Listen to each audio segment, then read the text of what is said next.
bring this into your life, your yoga will make things blossom. You've invested certain amount of time in yoga, it must flower.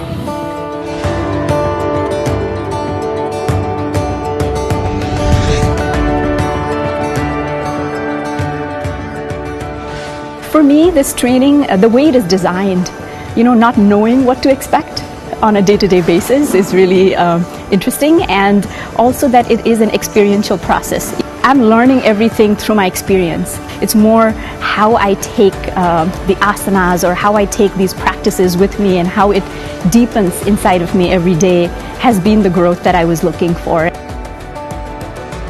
You see growth in yourself every day as you walk through this program. One thing I really enjoyed in this program was the teaching methodology that was used. Getting that privilege to be inside the Adiyogi Alayam, it has a very distinct energy to it. The kind of focus that comes within me when I'm inside the Alayam is something that has stood out for me. So because of that, the asanas are happening way better now. Training is very intense right from the start, but every day there's a new thing that you learn. I can see a huge change in myself being here. The way that I use my language has changed. Like, I find I can speak more clearly. Just my experience of the practices, they've just become much more intense, but also like there's an awareness there. It's very interesting how that changes the way I interact in other aspects of my life, but it's just created a sense of focus and clarity, I suppose, that I never had before. I just feel blessed to have been able to experience a program of this nature. Every aspect of the program is designed in a way to make you break your limitations.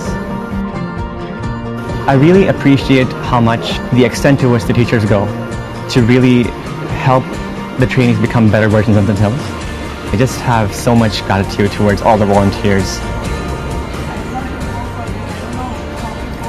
It's the way the sadhana, doing it twice a day, every day, has changed me at emotional level, psychological level. That's been a phenomenal journey, because even though it's something we're doing with the body, now after four and a half months, I can see how it's changed my mind. So when I will look back at these 4 or 5 months, I just think of it as a laboratory for self-transformation. And you fundamentally have to change as a person, as who you are, to become an Isha Hatha Yoga teacher. But I think the most touching part for me was the Hatha Yoga teachers themselves, because they were really touched by Hatha Yoga deeply, and now they want to just spread this across. So that level of involvement that they have, right, to commit themselves every day and being flexible, right, whatever is needed, they are ready to do it. Somewhere I think that has touched me the most here. Just the trips we've been on, all of those moments that have been brought into the course to help loosen and liven things up. Krishna Janmashtami, that was a wonderful day. I really enjoyed that.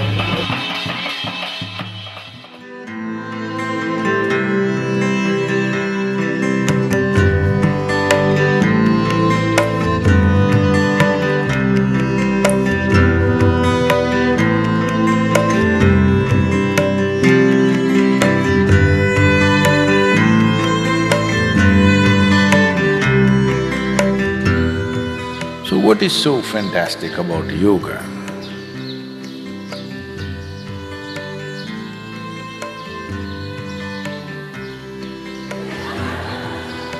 What is so fantastic about twisting my spine to breaking point?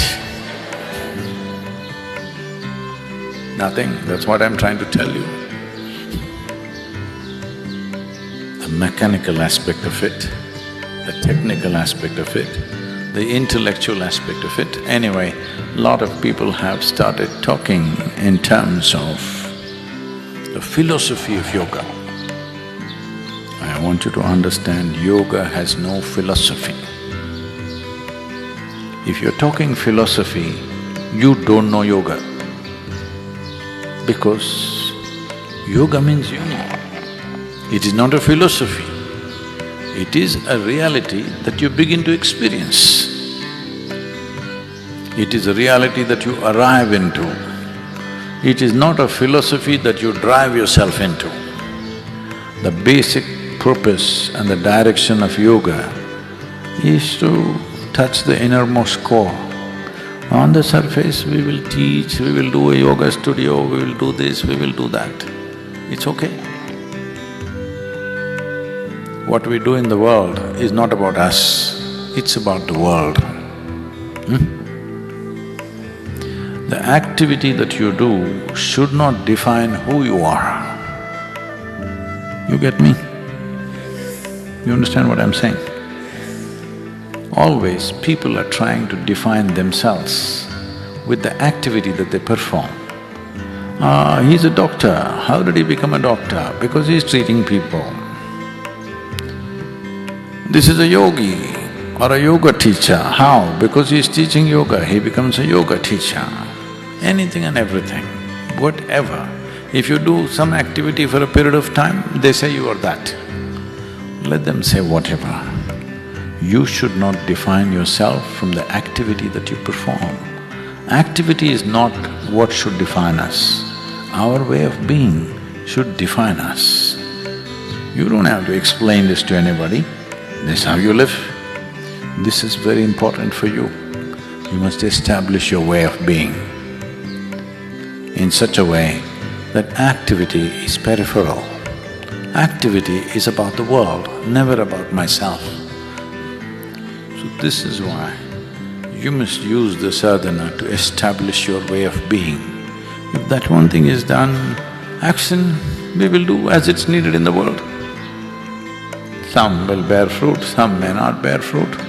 Doesn't matter, because anyway it's not about you, what does it matter? If you bring this into your life, your yoga will make things blossom. Otherwise, it'll do limited things. Don't do that to yourself. I value your life and you've invested certain amount of time in yoga. It must flower.